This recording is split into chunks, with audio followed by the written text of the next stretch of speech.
রহমান আগামীতে দেশে ফিরে আসবেন 31 দফা যে তারেক রহমান দিয়েছে সেটা আমরা যে সংস্কার প্রস্তাব দিয়েছে সেটা আমরা বাস্তবায়ন করব এবং আমাদের নেতা যে বলেছে আগামী ডিসেম্বরের মধ্যে যে নির্বাচন এই নির্বাচন আমরা চাই নির্বাচন দাবি করি।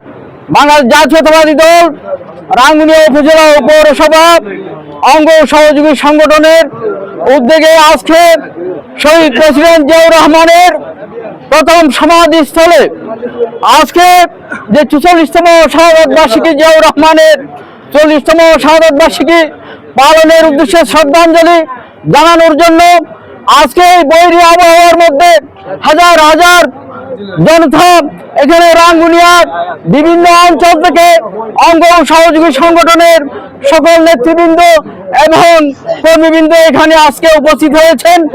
আমরা আজকে এই সংক্ষিপ্ত আলোচনায় আমরা অঙ্গ সহযোগী সংগঠনের অনেক নেতৃবৃন্দকে আমরা বক্তব্য দেওয়ার সুযোগ দিতে পারি নাই বলে আমরা আন্তরিকভাবে দুঃখ প্রকাশ করছি।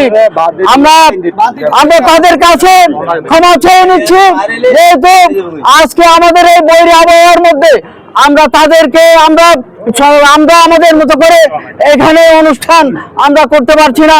সংগ্রামী উপস্থিতি, আমি আর বেশি কিছু বলবো না। এখানে বৈরী আবহাওয়ার মধ্যে আমরা শহীদ প্রেসিডেন্ট জিয়াউর রহমানের আত্মার মাগফিরাত কামনা করে এবং খালেদা জিয়ার সুস্থতা কামনা করে এবং তারেক রহমান আগামীতে দেশে ফিরে আসবেন 31 দফা যে তারেক রহমান দিয়েছে সেটা আমরা যে সংস্কার প্রস্তাব দিয়েছে সেটা আমরা বাস্তবায়ন করব এবং আমাদের নেতা যে বলেছে আগামী ডিসেম্বরের মধ্যে যে নির্বাচন এই নির্বাচন আমরা চাই নির্বাচন দাবি করে আমি আমার সংক্ষিপ্ত বক্তব্য।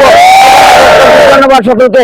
বাংলাদেশ জিন্দাবাদ, বাংলাদেশ জাতীয়তাবাদী দল জিন্দাবাদ, খালেদা জিয়া জিন্দাবাদ, তারেক রহমান জিন্দাবাদ, তারেক রহমান জিন্দাবাদ জিন্দাবাদ জিন্দাবাদ।